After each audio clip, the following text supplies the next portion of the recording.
Message है आज का। यीशु मसीह पर ध्यान लगाएं, यीशु मसीह पर गौर करें। Consider the Jesus Christ.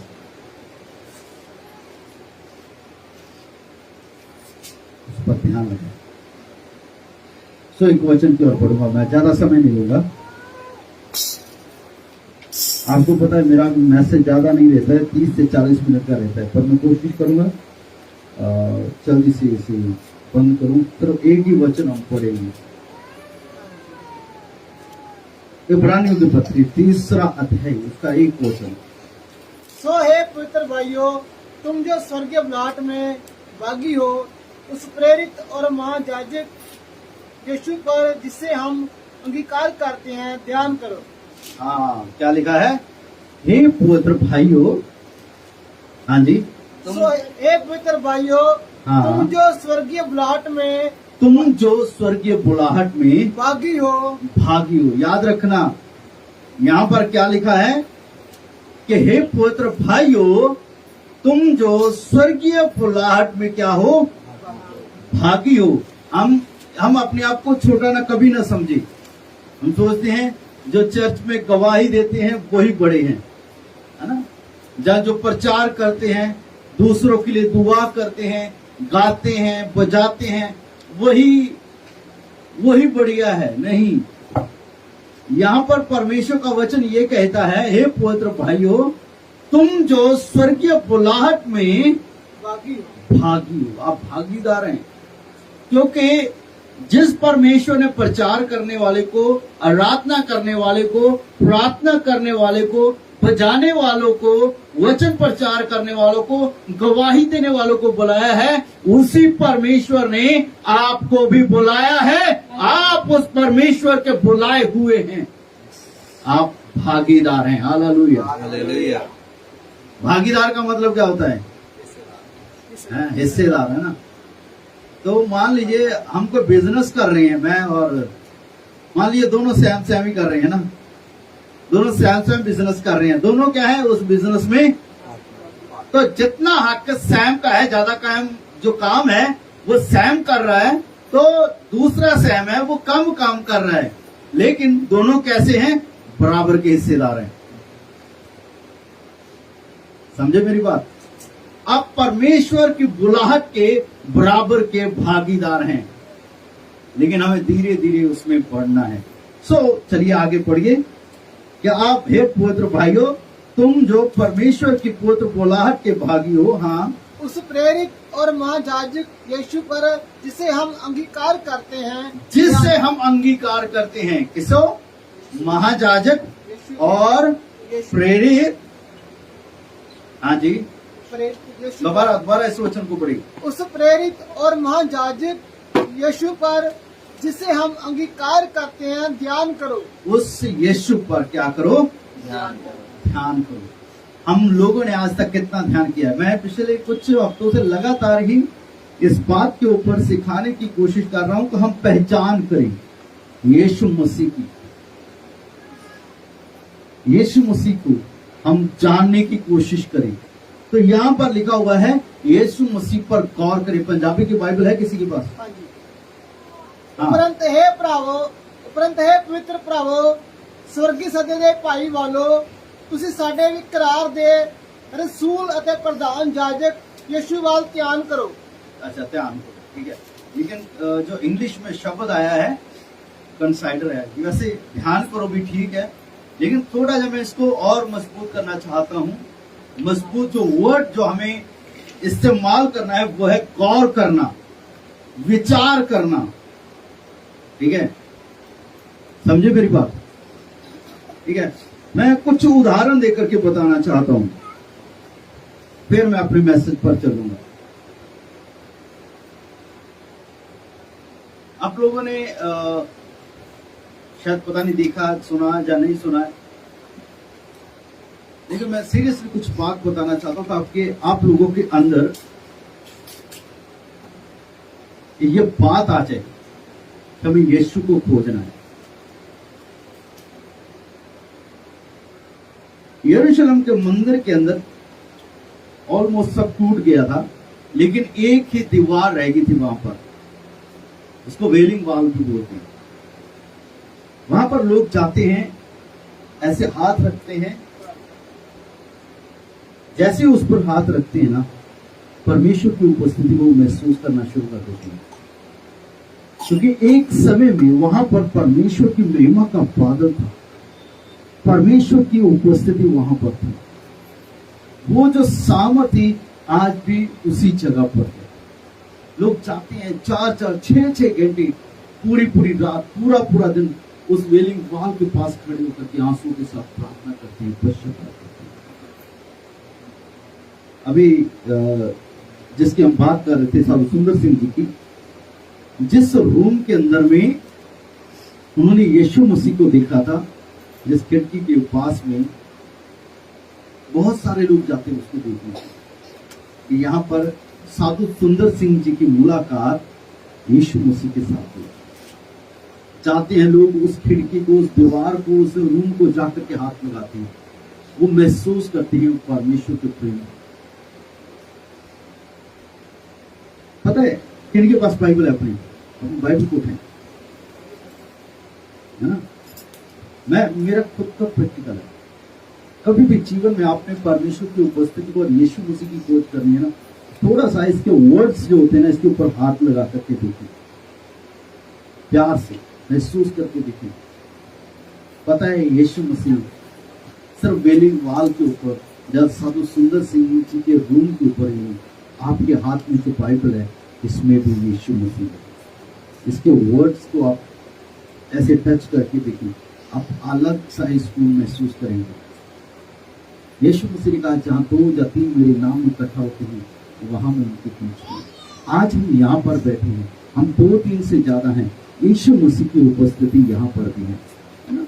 जब यीशु मसीह इस दुनिया में थे तो एक बहन जिसको 12 साल से लहू बहने का रोग था, उसने कहा मैं यीशु मसीह के वस्त्र को छू लूंगी तो चंगी हो जाऊंगी।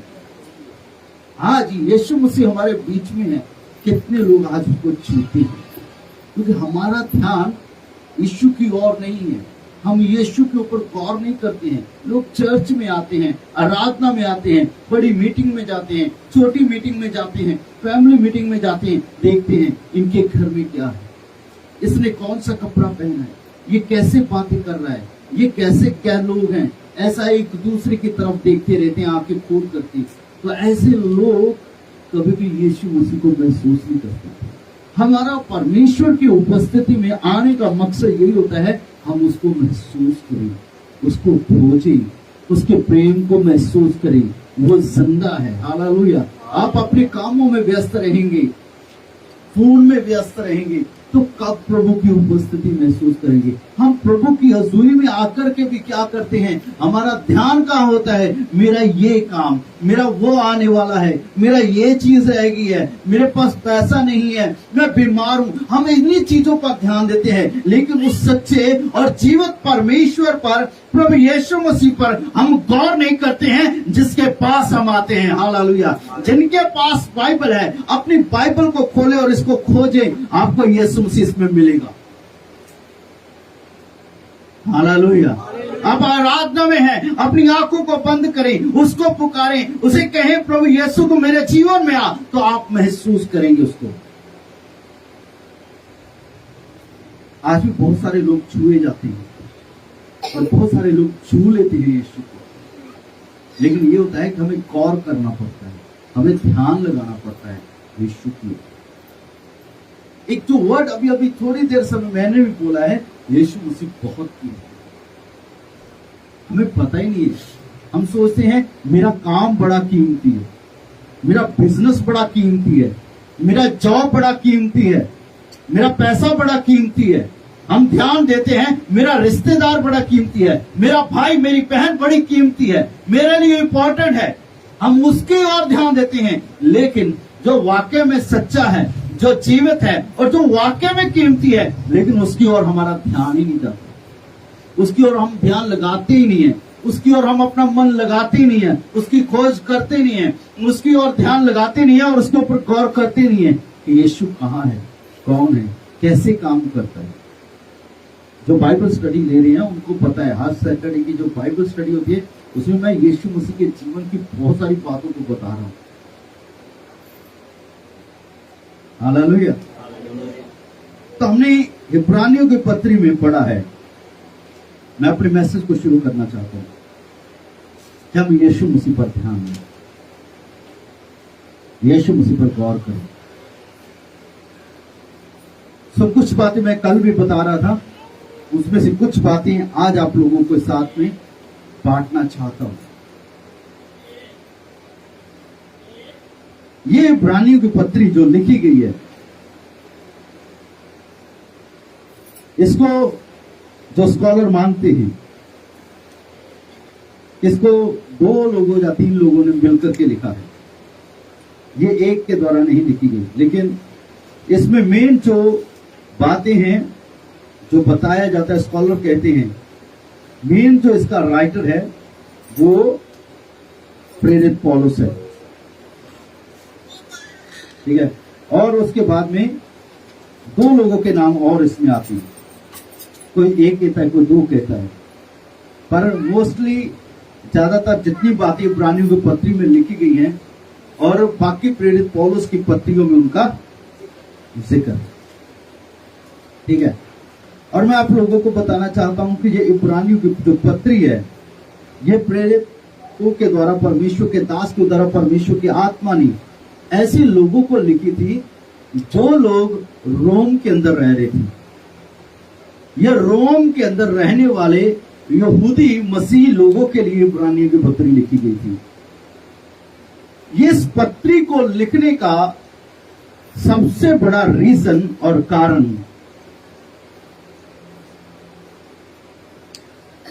जो हम देखते हैं कि उस वक्त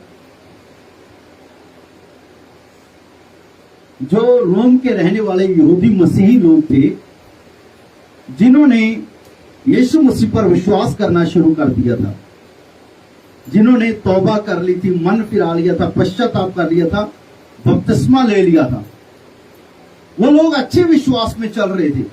लेकिन कुछ ऐसी घटना, कुछ ऐसी शिक्षाएं वहां पर आ गई, उनमें मिल गई, उनके कानों में पड़ गई, जिसके कारण वो मसीह के पीछे चल रहे थे। ये देखिए, ये लाइन को देखिए, अभी यहां से यहूदी मसीही लोग थे, यहां पर वो पश्चाताप किए, यहां से उन्होंने अपनी यात्रा शुरू कर दी। क्या हुआ, रास्ते में चलते चलते उनकी मसीह यात्रा के अंदर में उनके कानों में कुछ गलत शिक्षाएं आ गई और उन्होंने क्या किया, यू टर्न ले लिया। जिन कामों में से वो निकले थे, उन्हीं कामों की ओर वो वापस लौटने लगे। जिन हालातों में से निकले थे, जैसे माहौल में से निकले थे, जो बुरे काम उन्होंने छोड़े थे और जो बातें उनके अंदर थी, वो सारी चीजों की ओर दोबारा मुड़ने लगे। यानी कि उन्होंने यू टर्न ले लिया था। ये पत्री लिखने का कारण जो परमेश्वर के आत्मा ने प्रेरित पौलुस के द्वारा इब्रानियों के लोगों को बताया है, वो इसलिए बताया कि जो लोग यू टर्न ले चुके हैं, उनके लिए कितना खतरनाक हो सकता है। तो आप पहले और दूसरे अध्याय को पढ़ेंगे, ठीक है। मेरे पास इतना समय नहीं है, आप ध्यान से पढ़िएगा। इब्रानियों के पत्री पहले और दूसरे अध्याय को पढ़ेंगे तो वो बात कर रहा है पहले और दूसरे अध्याय के अंदर में स्वर्गदूतों और यीशु मसीह में क्या फर्क है, वो बताया जा रहा है। पता ये लिखने की नौबत क्यों आई? क्योंकि शैतान ने उनके अंदर एक ऐसी शिक्षा को डाल दिया था कि वो लोग यीशु मसीह की ओर से ध्यान हटा करके स्वर्गदूतों की पूजा करने लग गए थे, स्वर्गदूतों की आराधना करने लग गए थे। क्यों? उसके पीछे एक रीजन था। वो रीजन ये था कि बाइबल बताती है, परमेश्वर के वचन में लिखा हुआ है कि परमेश्वर ने मनुष्य को स्वर्गदूतों से थोड़ा कम बनाया है। स्वर्गदूत मनुष्य से थोड़ा ऊपर हैं। तो बाइबल बताती है कि यीशु मसीह इस दुनिया में, इस संसार में मनुष्य के रूप में आई, ये बात थी। तो उस वक्त जो शिक्षा उठी थी, जो ज्ञान उठा उस वक्त, जो टीचिंग उस वक्त चली, वो ये थी कि लोगों का मानना ये शुरू हो गया कि यीशु मसीह तो साधारण मनुष्य के रूप में आए थे। तो मनुष्य के रूप में आए, वो मनुष्य थे, तो इसीलिए क्या हुआ वहां पर, यदि आप बाइबल को पढ़ते हैं तो उस वक्त एक जो बाइबल में लिखा हुआ ना कि मनुष्य जो है स्वर्गदूतों से कम बनाया गया, तो लोग सोचने लगे कि यीशु मसीह तो मनुष्य है, वो स्वर्गदूतों से कम है। स्वर्गदूत क्या करते हैं? हमारे लिए परमेश्वर का संदेश लेकर आते हैं। जैसा बाइबल में आप पढ़ करके देखें, अब्राहम के पास, इसहाक के पास, याकूब के पास स्वर्गदूत आते हैं। फिर स्वर्गदूत मरियम के पास भी आते हैं। बहुत सारे परमेश्वर ने अपने लोगों के साथ जब बातें की तो स्वर्गदूतों के द्वारा की, तो उनके अंदर एक शिक्षा आ गई कि जो स्वर्गदूत है वो संदेश लेकर आते हैं। दूसरा कारण, स्वर्गदूत हमारी सुरक्षा करते हैं। तो यीशु मसीह साधारण मनुष्य के रूप में आए, इसलिए वो एक साधारण मनुष्य के रूप में है, वो स्वर्गदूतों से कम है। इसलिए शैतान ने उन लोगों का ध्यान ऐसा भटकाया, यहूदी मसीह लोगों का जो रोम के अंदर रह रहे थे, ताकि वे यीशु मसीह को छोड़ करके स्वर्गदूतों की पूजा करें। लेकिन प्रेरित पौलुस ने इस इब्रानियों की पत्री के अंदर में ये चीज को मिलाकर के बताना चाहा कि परमेश्वर ने कब किसी स्वर्गदूत से कहा कि तू मेरा पुत्र है, यीशु मसीह से कहा तू मेरा।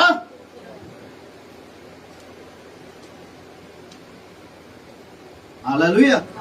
हम इस बात की ओर ध्यान दें, इस वचन की ओर ध्यान दें आप लोग, क्योंकि आज भी शैतान लोगों का ध्यान यीशु मसीह से हटा रहा है कि लोगों का मन यीशु की ओर ना लगा रहे, लोग यीशु मसीह पर गौर ना करें। तभी आज हमें अपने काम की ज्यादा चिंता रहती है, हमें अपनी जॉब की चिंता रहती है, हमें अपने परिवार की चिंता रहती है, हमें अपने दोस्तों मित्रों की चिंता रहती है, लेकिन यीशु मसीह की कोई चिंता नहीं करता है। फिलिप्पियों की पत्री में लिखा हुआ है, सब अपने स्वार्थ की खोज में है, ना कि यीशु मसीह की। जिन्होंने यीशु मसीह को खोजा है वो प्रेरित पौलुस की तरह कहते हैं, मैं यीशु मसीह के दागों को अपने इस देह के ऊपर लिए फिर रहा हूं।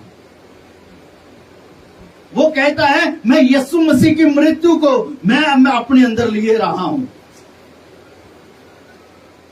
लेकिन आज हमारे अंदर यीशु मसीह की पहचान कितनी है, हमें यीशु मसीह का ज्ञान कितना है। मैंने पहले भी एक बात बताई कि यीशु मसीह बहुत कीमती है, वो बहुमूल्य है। हम गौर ही नहीं करते वो हमारे लिए कितना कीमती है। हम सोचते हैं पैसा है तो सब कुछ है, पर याद रखना यीशु मसीह है तो सब कुछ है।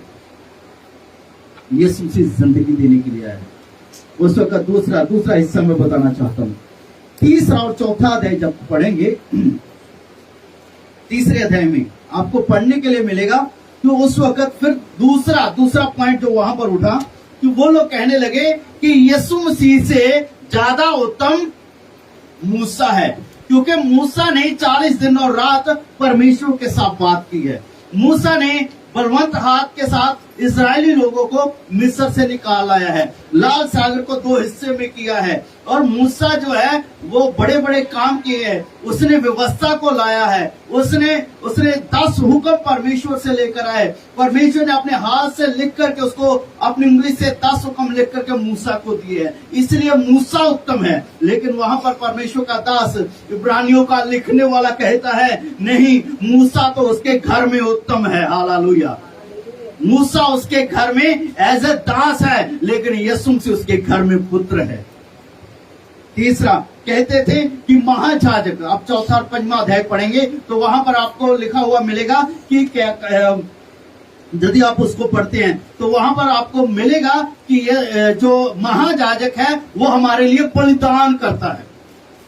महायाजक क्या करता है? हमारे लिए खून लेकर के जाता है परमेश्वर के सामने और हमारे लिए और अपने लिए पश्चाताप करता है। तो वहां पर मेरे इब्रानियों का लिखने वाला कहता है कि महायाजक से भी उत्तम हमारा और एक महायाजक है। ये महायाजक जो इस दुनिया में है वो अपने लिए भी बलिदान करता है और हमारे लिए भी बलिदान करता है। वो साल में एक बार परमेश्वर के सामने जाता है, और उस महायाजक को परमेश्वर के सामने जाने के लिए पूरा 1 साल लगता है कि वो अपने आप को क्या करे, तैयार करे, पवित्र रखे, ताकि जब वो परमेश्वर के सामने जाए, यदि वो अपने आप को छांचे परखे ना और अपने आप को पवित्र ना रखे, और वो जब वो जाता था उसके जहां कमर पर जो घुंघरू होते थे वो बांधे जाते थे, रस्सा बांधा जाता था। जब वो परमेश्वर के सामने जाता था वो ऐसे हिलता रहता था, घुंघरुओं की आवाज रहती थी।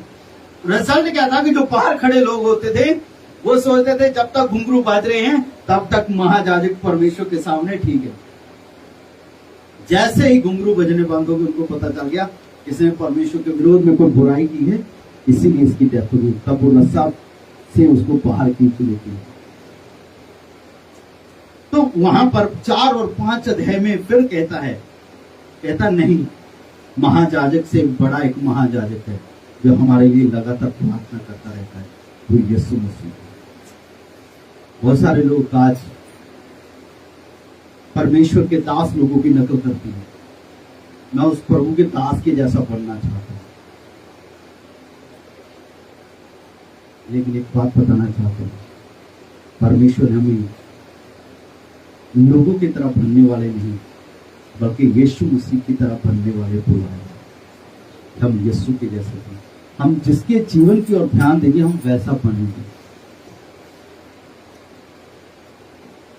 हम संसार की ओर ध्यान देंगे तो हम संसार के रूप जैसे बनेंगे, लेकिन हम यीशु की ओर ध्यान देंगे हम यीशु के जैसे बनेंगे। हम गौर करें यीशु मसीह पर। यीशु मसीह ने मेरे और आपके पापों के लिए क्रूस पर जान दी है। उसने आपके लिए लहू बहाया है। उसने आपके पापों की कीमत चुका दी है। उसने आपको पाप, शैतान और मृत्यु के वश से छुड़ा दिया है, आपको आजाद किया है। उसके लहू से आप लोग शुद्ध हो चुके हैं। वो इतना बहुमूल्य है, उसने पिता को छोड़ा है, स्वर्ग को छोड़ा है, इस संसार में आया है ताकि हमें पिता के पास ले जाए। उसने स्वर्ग छोड़ा है ताकि हम स्वर्ग चले जाएं। उसने पिता की गोद को छोड़ा है ताकि हमारा मेल मिलाप पिता के साथ करवा दे। कितना कीमती है यीशु, कितना बहुमूल्य है यीशु। हम उसकी खोज करें। शैतान उस वक्त भी लोगों को गुमराह कर रहा था और आज भी लोगों को गुमराह कर रहा है कि लोगों का ध्यान यीशु पर ना जाए। यदि आप यीशु मसीह से बढ़ करके किसी भी चीज को, माता पिता, भाई बहन, काम, बिजनेस, जॉब, किसी भी चीज को प्यार करते हैं, हम उसको लाइक करें। मैं इसीलिए कहता हूं कि आप यीशु मसीह से ज्यादा प्यार करें, लेकिन ये तभी होगा जब आपको पता होगा यीशु मसीह कौन है। यीशु मसीह के साथ एक निजी रिश्ता होना चाहिए। हमारी पहचान होनी चाहिए यीशु मसीह के बारे में, तो वो यीशु कौन है, वो कैसा है। हालेलुया। यीशु मसीह पर गौर करिए। मैं इस वचन को ज्यादा और आगे नहीं ले जाना चाहता हूं। मैं और वचन दे सकता हूं आप लोगों के सामने, लेकिन मैं ज्यादा समय नहीं लेना चाहता हूं। लेकिन मैं यही चाहता हूं कि हम लोग पहचाने यीशु मसीह को, हम खोज करें। यीशु मसीह ने कहा जहां 2 या 3 मेरे नाम इकट्ठा है वहां मैं उनके बीच में हूं। यीशु मसीह ज्यादा दूर नहीं है, वो स्वर्ग में नहीं है, वो आपके मध्य में है, क्योंकि आप उसके नाम से यहां पर इकट्ठा हुए हैं। सवाल ये है कि हम उसको कितना महसूस करते हैं, कितना उसको खोज करते हैं प्रार्थना में, कितना उसको खोजते हैं आराधना में, कितना उसको खोज करते हैं इसके वचन के अंदर में। डिपेंड हम पर करते हैं। बहुत सारे लोगों के जीवन में बहुत सारी लोगों की गवाहियां हैं जिन्होंने कहा यीशु मसीह के वाल ऐसे हैं, यीशु मसीह का चेहरा ऐसा है, यीशु मसीह के पैर ऐसे हैं, यीशु मसीह का कपड़ा ऐसा है। शायद कुछ लोगों को याद है या नहीं याद है, लेकिन पिछले दिनों में जायन ने भी यीशु मसीह को देखा था। तो ये पूरी रात रोती रही, काफी देर, 3-4 घंटे तक रोती रही। जब इसको बड़े टाइम लगने के बाद जब इसको चुप कराया गया, चुप कराने के बाद पूछा क्या था, इसने फिर बोलिया बताया कि ऐसा ऐसा बंदा खड़ा था सामने हमारे बेड के पास में, उसके लंबे बाल थे, व्हाइट कपड़े थे, चेहरा चमक रहा था। तो हम समझ गए इसने कुछ तो देख लिया। Hallelujah, hallelujah, hallelujah. लेकिन एक बहुत बड़ी आशीष वो जायन के हाथ में दे रहा था। उसने कहा वो मुझे दे रहा था कुछ। मैं आप लोगों को क्यों बताना चाहता हूँ, आज हमारा ध्यान पता कहाँ रहता है, हमारे दुखों की तरफ रहता है, हमारी बीमारियों की तरफ रहता है, हमारी परेशानियों की तरफ रहता है, हमारा जो माहौल है उसकी तरफ रहता है। यदि मैं एक चीज बताना चाहता हूँ, जिन बातों पर आप ज्यादा ध्यान देते हैं, थोड़ा सा ध्यान आप यीशु मसीह पर दे लेंगे ना, आपका जीवन इजी हो जाएगा। क्योंकि यीशु मसीह आपको जीवन देने के लिए आया है, वो आपसे प्यार करता है। हालेलुया। और वो आपको बहुतायत का जीवन देना चाहता है। वो कहता है मेरे पास हो, मैं तुम्हें आराम दूंगा। वो कहता है तुम जगत की ज्योति हो। वो कहता है तुम पृथ्वी के नमक हो। उसने हमें बुलाया, ये बहुत बड़ी बात है। आज हम उसके पास है तो हमें उसको पहचानना है, जानना है। आज ज्यादातर लोग विश्वास से क्यों भटक जाते हैं, क्यों यू टर्न ले लेते हैं, क्यों वापस बुरे कामों में चले जाते हैं, क्यों वापस पाप में चले जाते हैं, क्यों वापस संसार में चले जाते हैं? क्योंकि उन्होंने यीशु मसीह को पहचाना नहीं होता है। जिन्होंने यीशु मसीह को पहन लिया है, जो हर रोज यीशु के साथ बात करते हैं, जो हर रोज यीशु के साथ मुलाकात करते हैं, वो यीशु के जैसे बनते रहते हैं। जो यीशु के जैसे नहीं बन रहे हैं, वो संसार के जैसे बन रहे हैं। गौर करें, यीशु मसीह को ध्यान दें, उसको खोज करें। आपका जीवन कुछ और होने वाला है। आज परमेश्वर की इच्छा यही है आपके जीवन में कि आज से आप यीशु मसीह के बारे में जानना और उसके बारे में खोज करना शुरू करें। आपके जीवन में बहुत सारी आशीष रहेगी। आपका जीवन बहुत बिजी हो जाएगा। जहां आप लड़ रहे हैं ना अपने हालातों से, अपने दुखों से, वहां पर आप लड़ना बंद कर दें, क्योंकि वो हालात अपने आप नीचे आ जाएंगे। आपका दुख वैसे ही खत्म हो जाएगा। हालेलुया।